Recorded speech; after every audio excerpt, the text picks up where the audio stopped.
Entonces, comenzamos. Si me hacen favor, si abren su Biblia en el libro de Efesios, nos ponemos de pie para leer su palabra. Les doy el nombre de este mensaje, de esta enseñanza, mis hermanos. La vez pasada estuve hablando acerca de la amargura, y creo que no dije todo lo que me hubiera gustado decirle. Entonces hoy vuelvo a retomar este tema, y el título es Las consecuencias de la amargura. Y vamos a leer Efesios 4:31 al 32, que dice así: Quítese de vosotros toda amargura, enojo, ira, gritería y maldicencia. Antes sed benignos unos con otros, misericordiosos, perdonándonos unos a otros, como Dios también perdonó, como perdonó a vosotros en Cristo. Pueden sentarse, hermanos. El propósito de la enseñanza, pues lo hablamos la vez pasada, pero sería enseñarnos a perdonar y a no guardar rencor, mis hermanos. Proverbios 4:23 dice: sobre toda cosa guardada, guarda tu corazón. Es bien importante, mis hermanos, el guardar nuestro corazón, el no amargarnos, el poner las cosas en las manos de Dios. No somos nosotros los que damos la solución, no somos nosotros los que tenemos el poder y la fuerza para hacer las cosas, es Dios. Entonces, nuestra fuerza está en Él. Y conforme a lo que estuvimos viendo la vez pasada, la amargura es un veneno que carcome nuestro interior. La amargura es un veneno que carcome nuestras vidas, y lo cual nos conduce al enojo, a la ira, y nos hace explosivos, nos hace rebeldes. Tal vez podemos decir que la amargura es algo interno, es algo invisible porque va por dentro, pero las consecuencias son ampliamente visibles. Podemos ver una persona amargada con mucha facilidad. Pero ¿de dónde viene, mis hermanos? Tal vez podemos decir que es un arma del enemigo, y en realidad lo es, un arma del enemigo. Pero ¿cómo crece? ¿Cómo avanza? ¿Cómo se forma en nosotros? La vez pasada dijimos que de algo que sucedió, que algo que pasó en tu vida, que te molestó y que nunca se solucionó. Viene también de los celos, de la depresión, de la decepción, de la envidia, etcétera, etcétera. Hay muchas cosas en la vida, mis hermanos, que nos parecen injustas. Nos parecen injustas y que nos molestan y que nos irritan, y somos tentados, somos incitados a caer en la amargura. Es muy fácil caer en la amargura. La vez pasada también yo les estaba diciendo que si no morimos al yo, nos va a ser muy difícil, no vamos a poder hacer estas cosas. Porque cuando algo sucede, mis hermanos, no confiamos en Dios. No confiamos en Dios, mis hermanos. Queremos hacer justicia por nosotros mismos. Queremos ayudarle a Dios, queremos soluciones prontas. Lo queremos hacer en nuestras fuerzas y no dejamos que obre la voluntad de Dios, que obre la justicia de Dios. No dejamos que Dios obre, hermanos. Y lo peor del caso, que hacemos lo contrario de lo que debemos hacer, como lo vamos a ver un poco más adelante en esta historia.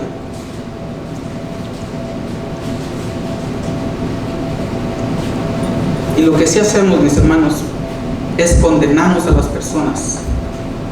Cuando Jesús, el Hijo de Dios, dijo en Juan 3:17, porque no envió Dios a su Hijo para condenar al mundo, sino para que el mundo sea salvo por él.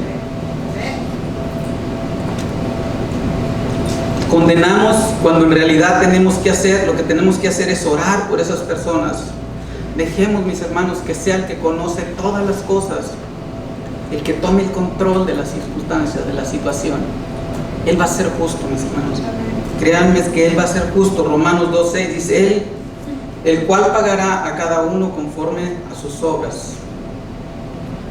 Otra cosa que podemos hacer es pedirle a Dios, pedirle ayuda, pedirle guianza, como lo hizo el salmista en el Salmo 51:10, que dice: crea en mí, oh Dios, un corazón limpio y renueva un espíritu recto dentro de mí.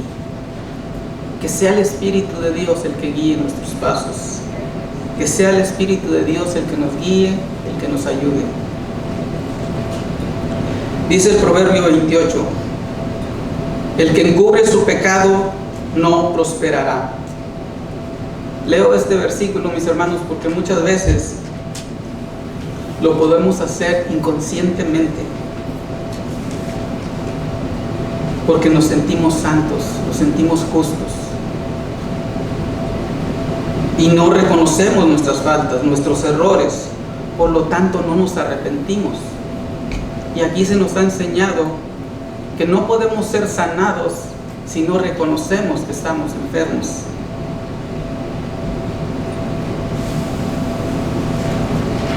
Pero si saben lo que estamos haciendo en este caso, estamos orando de pie, como aquel fariseo que se sentía justo. Tal vez decimos: yo no soy como mis hermanos, yo oro todos los días, voy a la iglesia todas las semanas, diezmo cada domingo.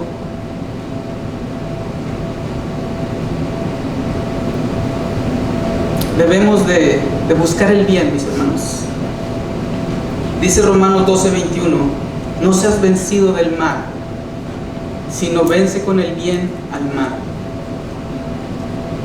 Efesios 4:26 y 27 dice: airaos, pero no pequéis, ni se ponga el sol sobre vuestro enojo, ni deis lugar al diablo, porque el diablo anda, como dicen, como león rugiente, buscando a quien devorar. Una de las historias que yo quiero compartirles el día de hoy es la historia de Jonás. Todos la conocen, aún los niños conocen mucho la historia de Jonás.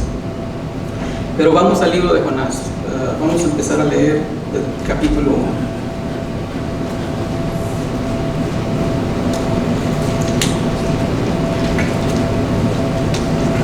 Jonás 1:1 dice: vino palabra de Jehová a Jonás, hijo de Amitai, diciendo: levántate y ve a Nínive, aquella gran ciudad, y pregona contra ella, porque ha subido su maldad delante de mí.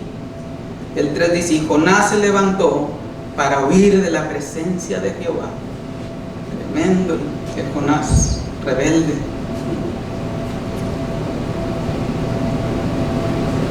Se levantó para huir de la presencia de Jehová a Tarsis, y descendió a Job, y halló una nave que partía para Tarsis, y pagó su pasaje, entró en ella para irse con ellos a Tarsis, lejos de la presencia de Jehová.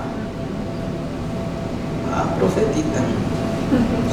¿Cuántas veces el Señor nos ha mandado, mis hermanos, a Nínive, y nosotros nos vamos a Tarsis? ¿Cuántas veces el Señor nos ha mandado con una persona y nosotros nos vamos con otra? Porque no nos gusta el mensaje que nos dio, o porque no nos cae bien la persona a la que nos envió. Esto lo vamos a ver un poquito más adelante en esta historia. El versículo 4 dice: pero Jehová hizo levantar un gran viento en el mar, y hubo en el mar una tempestad tan grande que se pensaba que se partía la nave. También dijimos que no nos sorprenda que cuando desobedecemos a Dios, que vengan fuertes tormentas a nuestras vidas, y que parezca que nuestra barca se parte en pedazos. Que no nos sorprenda, mis hermanos, que por la desobediencia a la palabra de Dios nos encontremos un día en el estómago de un gran pez. Y creo que me entienden lo que quiero decir con esto. Que estemos en una densa oscuridad y que no podamos ver la luz, y que no podamos encontrar la salida. El versículo 5 dice: y los marineros tuvieron miedo, y cada uno clamaba a su Dios, y echaron al mar los enseres que había en la nave para descargarla de ellos. Esto es muy común, tiraron todo, mis hermanos, tiraron los utensilios, los alimentos, los muebles, las herramientas. Esto es un método que se usa, si recordamos, cuando el apóstol Pablo iba para Roma, también tuvieron que tirar todo al mar.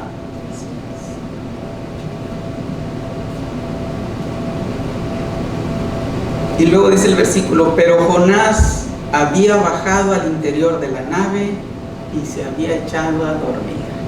¿Qué tal? Yo cuando leí este versículo, vino a mi mente cuando el Señor también dormía en la barca.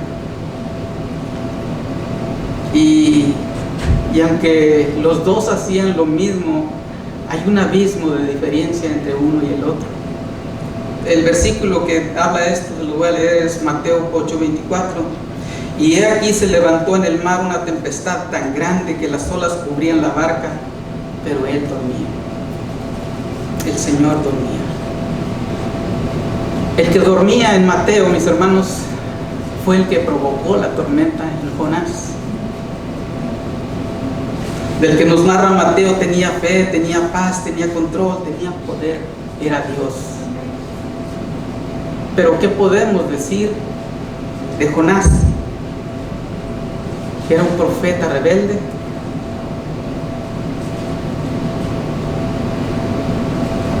Jonás, mis hermanos, tenía algo que le carcomía por dentro, algo que le había marcado su interior, y era precisamente de lo que estamos hablando hoy. Tenía amargura en su corazón. Él miraba, mis hermanos, esta tormenta como una oportunidad de perecer, de morir, para no llevar el mensaje a esa gran ciudad. Lo vamos a ver también un poco más adelante.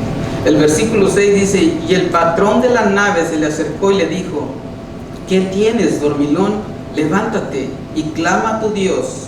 Quizás Él tendrá compasión de nosotros y no pereceremos. Y dijeron cada uno a su compañero, venid y echemos suerte para que sepamos por causa de quién nos ha venido este mal. Y echaron suerte, y la suerte cayó sobre Jonás. Entonces le dijeron ellos, decláranos ahora por qué nos ha venido este mal. ¿Qué oficio tienes y de dónde vienes? ¿Cuál es tu tierra y de qué pueblo eres? Y él respondió, miren la respuesta de este hombre, soy hebreo y temo a Jehová, Dios de los cielos, que hizo el mar y la tierra. Bien espiritual el profeta. Y aquellos hombres temieron sobremanera y le dijeron, ¿por qué has hecho esto? Porque ellos sabían que había oído de la presencia de Jehová, pues él se los había declarado. Ni los marineros entendían por qué Jonás había huido de la presencia del Señor. Por eso le dijeron, ¿por qué has hecho esto? Y le dijeron, ¿qué haremos contigo para que el mar se nos aquiete? Porque el mar se iba embraveciendo más y más. Les decía yo ahorita que él miraba la oportunidad de perecer, de morir. Él prefería eso que llevar el mensaje. Miren lo que dice el siguiente versículo. Él le respondió, tomadme y echadme al mar y solucionad, y el mar se os aquietará, porque yo sé que por mi causa ha venido esta gran tempestad sobre vosotros. Y aquellos hombres trabajaron para hacer volver la nave a tierra, mas no pudieron porque el mar se embravecía.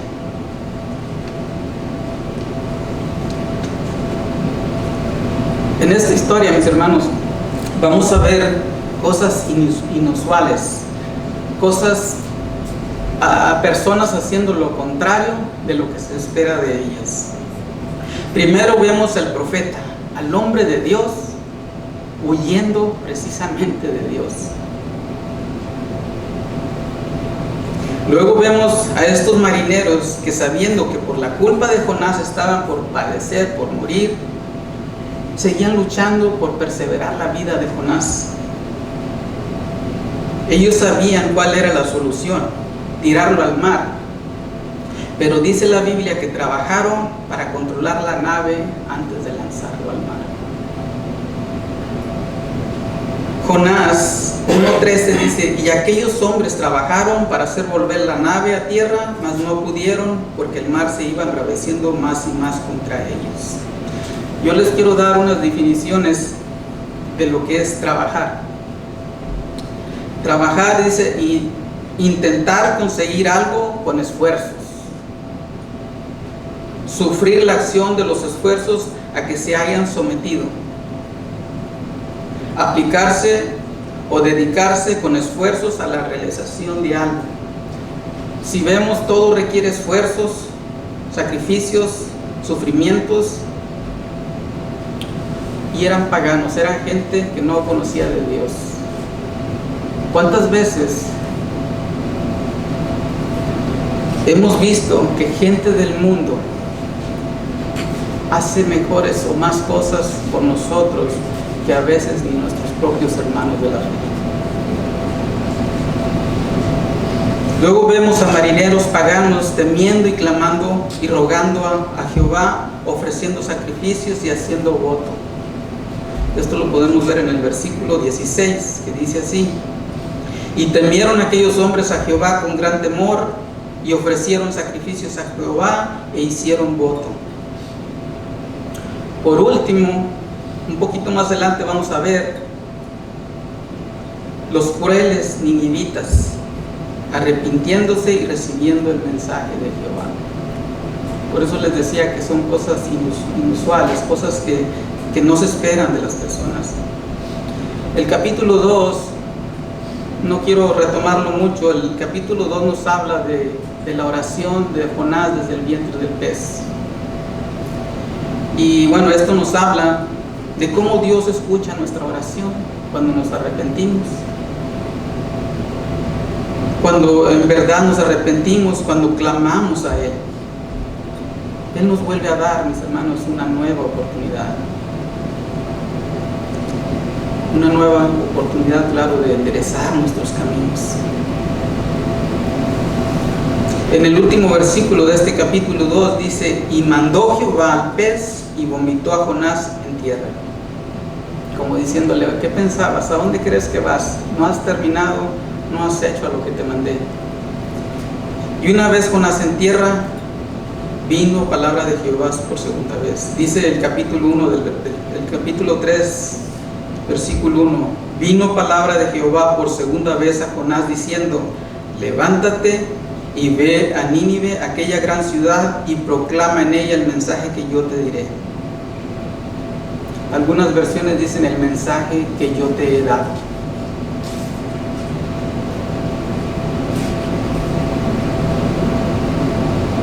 Yo te he enviado a un lugar y vas a ir, como diciéndole.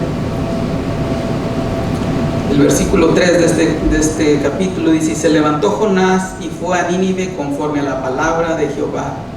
Y era Nínive ciudad grande en extremo, de 3 días de camino. Era una ciudad grande. Y comenzó Jonás a entrar por la ciudad, camino de un día, y predicaba diciendo: de aquí a 40 días Nínive será destruida. Aquí hay algo, mis hermanos, que me llamó la atención desde la primera vez que lo leí. Si recordamos las predicaciones de los apóstoles, por ejemplo la de Esteban, que no era apóstol, pero la predicación de Esteban, cómo eran de fuertes, cómo proclamaban el evangelio, cómo hablaban de Cristo.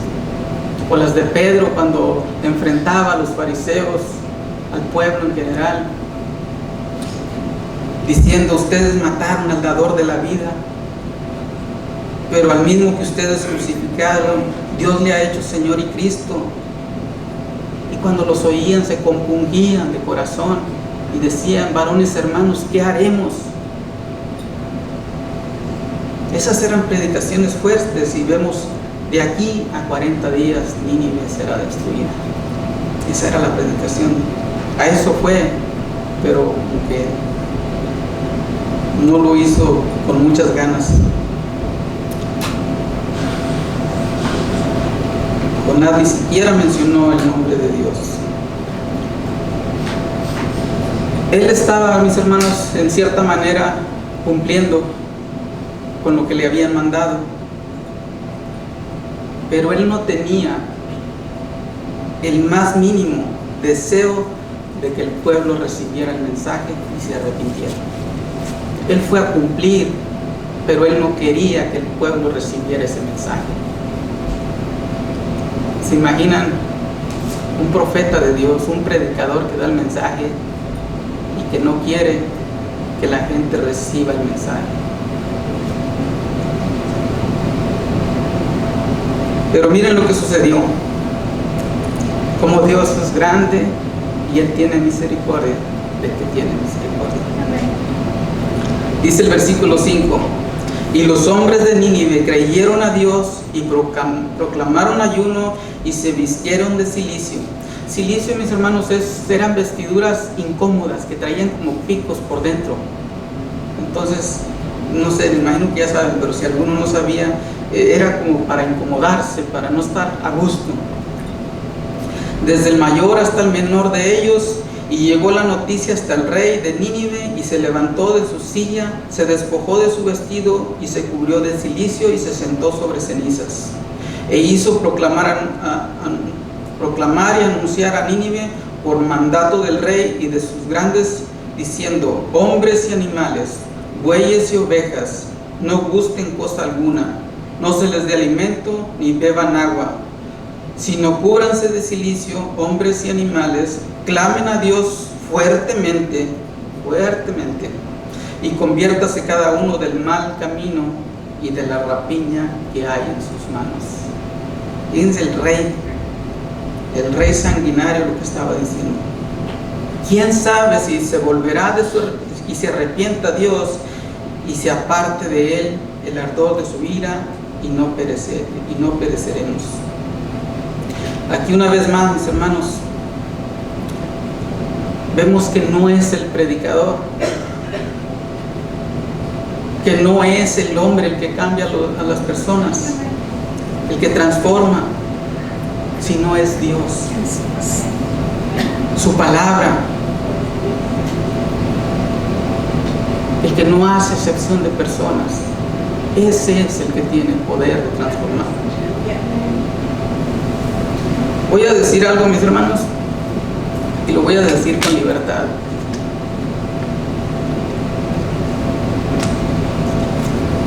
Cuando yo nací de nuevo, no fue el predicador, no fue una predicación, le decía yo a mi esposa, de Charles Spurgeon, de David Wilkerson o algo así, de Paul Washer. No, mis hermanos, fue la voluntad de Dios y el tiempo perfecto de Dios. Así es. Gloria a Dios. Él es el que hace las cosas. Gloria a Dios. Él tocó mi corazón, hermanos, como ha tocado el de ustedes. Gloria a Dios.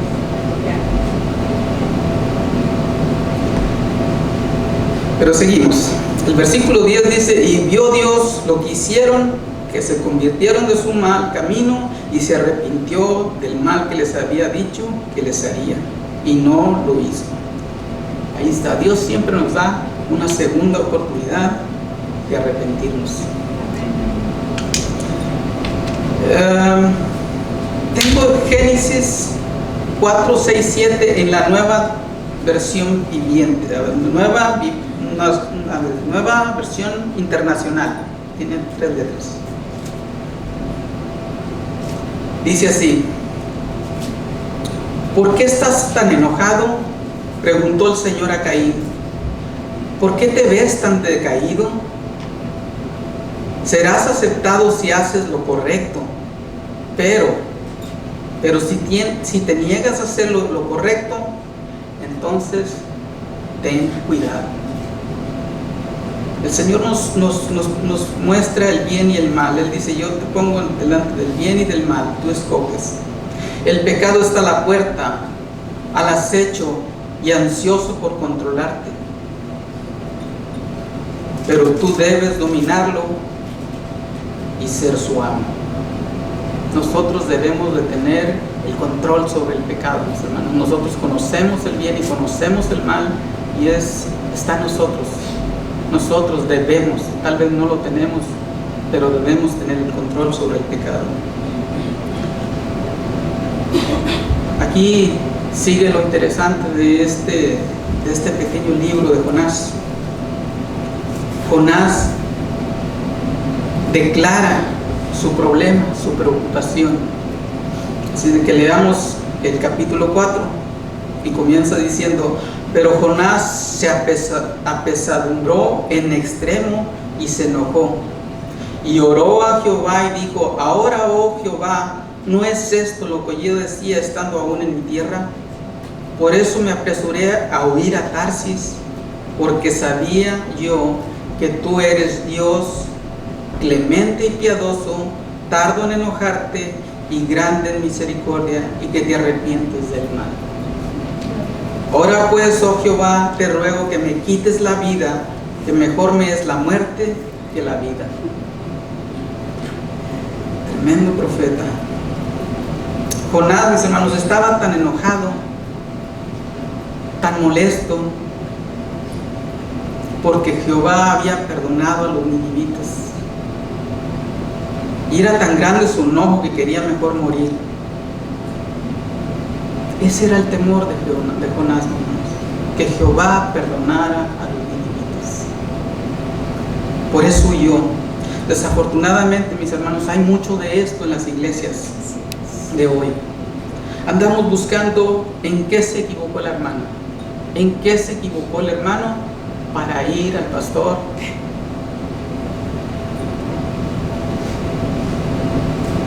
A quejarnos. Afortunadamente, mis hermanos, no es la voluntad de nosotros la que cuenta, sino la de Dios. Y de una u otra manera, todos llevamos un Jonás dentro. Porque en algunas ocasiones, en lugar de orar por los demás, los condenamos y decimos frases tan conocidas como estas: se lo merece, que Dios lo castigue, tarde que temprano va a pagar, y muchas otras. Y eso no es lo que tenemos que hacer como cristianos.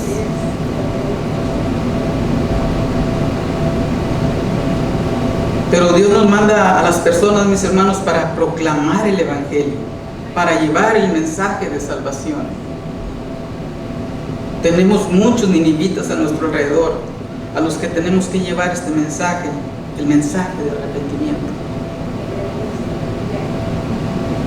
Pero muchas veces, en lugar de llevar el mensaje de Dios a los perdidos, nos vamos a Tarsis.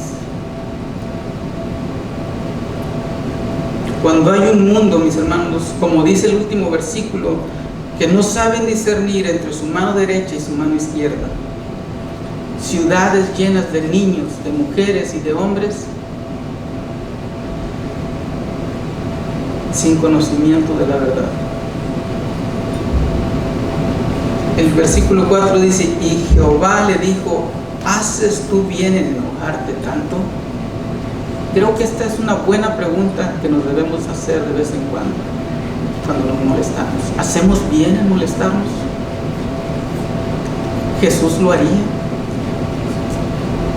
Y salió Jonás de la ciudad y acampó hacia el oriente de la ciudad, y se hizo allí una enramada y se sentó debajo de ella a la sombra hasta ver qué acontecía en la ciudad.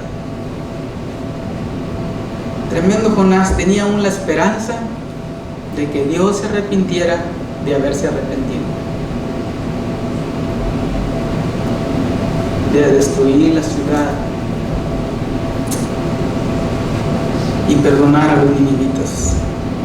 Y se sentó con la esperanza de ver la destrucción. Él todavía pensaba que Dios se podía arrepentir y destruir la ciudad. Jonás, mis hermanos, había guardado coraje, rencor, amargura, porque los sirios los habían hecho esclavos, los habían tomado como dicen, los cautivos. Los sirios, el pastor nos ha estado hablando mucho de cómo fueron los enemigos del pueblo de Dios y los llevaron cautivos. Jonás nunca pudo olvidar esto,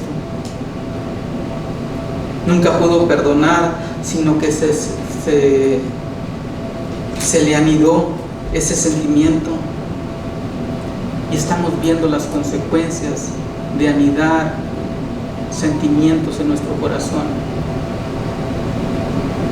El versículo 6 dice: y preparó Jehová Dios una calabacera, la cual creció sobre Jonás para que hiciese sombra sobre su cabeza y le librase de su malestar. Y Jonás se alegró grandemente por la calabacera. Pero al venir el alba del día siguiente, Dios preparó un gusano, el cual hirió la calabacera y se secó. Y aconteció que al salir el sol, preparó Dios un recio viento solano, y el sol hirió a Jonás en la cabeza. Y se desmayaba y deseaba la muerte, diciendo: mejor sería para mí la muerte que la vida. Fíjense hasta dónde nos puede llevar la amargura. Entonces dijo Dios a Jonás: ¿tanto te enojas por la calabacera? Y él respondió: mucho me enojo hasta la muerte. Y dijo Jehová: ¿tuviste tú lástima de la calabacera, en la cual no trabajaste, ni tú la hiciste crecer, que en espacio de una noche creció y en espacio de una noche murió?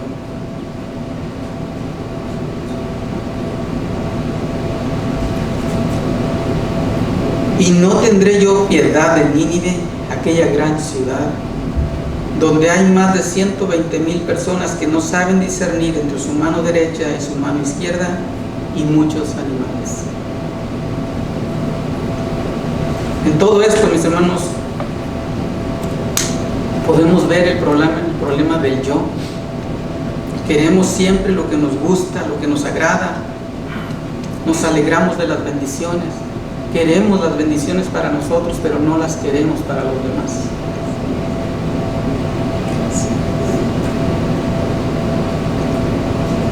Ya falta poco, vamos a terminar pronto. Se dice, mis hermanos, que la ciudad de Nínive fue la ciudad reina de la tierra, y que bajo el mandato de sus reyes esta ciudad era comparada con una fosa de leones. Eran temibles, y a través de las guerras se enriquecieron tomando lo que querían, y llegaron a ser la ciudad más grande y más temida sobre la faz de la tierra. El derramamiento de sangre y la crueldad fueron los pasatiempos favoritos de los gobernantes de Nínive. El pastor nos ha estado hablando de esto bastante, y hasta nos dijo cómo castigaban a los cautivos, cómo les ponían argollas en los oídos, en las narices, y los jalaban. Aquí, mis hermanos, no tenemos enemigos. No tenemos enemigos si queremos imitar a Dios. El pueblo de Nínive, aunque fue enemigo del pueblo de Dios, Dios los amaba. Dios quería que fueran salvos.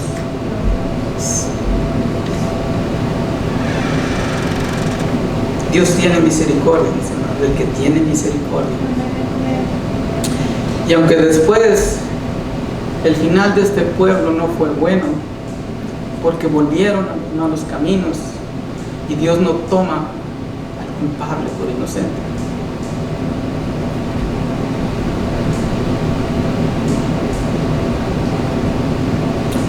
Otra historia, mis hermanos, que no la voy a leer toda, simplemente quiero mencionarla.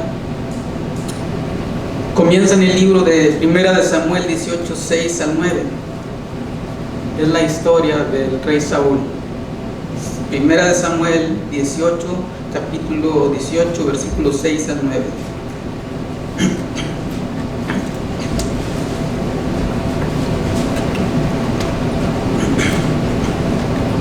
Dice así: aconteció que cuando volvían ellos, cuando David volvió de matar al filisteo, salieron las mujeres de todas las ciudades de Israel cantando y danzando para recibir al rey Saúl, con panderos, con cánticos de alegría y con instrumentos de música.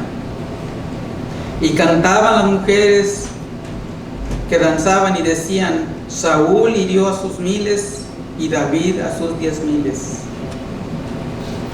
Y se enojó Saúl en gran manera y le desagró este dicho, y dijo: A David dieron 10,000 y a mí 1,000.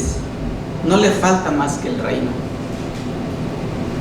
Y desde aquel día Saúl no miró con buenos ojos a David. Esta es otra historia, mis hermanos, que nos habla de lo mismo.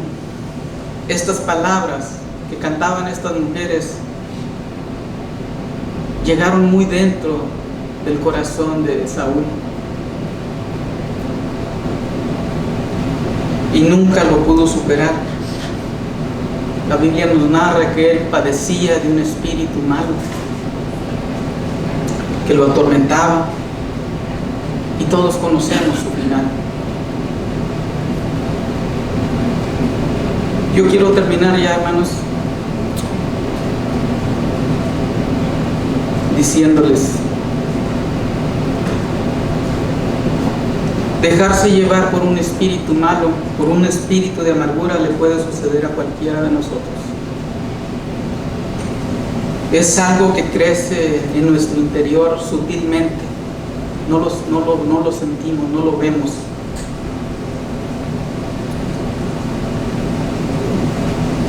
En nuestro interior, en nuestro corazón. Pero hay buenas noticias. Hay buenas noticias, hermanos. Hay un remedio y nosotros lo conocemos. Y su nombre es Jesús. Su nombre es Cristo. Y con tan solo una pequeña dosis de su palabra, mis hermanos, al día, pero constante, seremos lavados con el agua, seremos limpios, seremos sanados y tendremos paz y tendremos gozo. Porque Él es el camino, la verdad y la vida. Dios les bendiga, mis hermanos. Eso es todo. Corto, pero fue lo que el Señor nos dio. Así es de que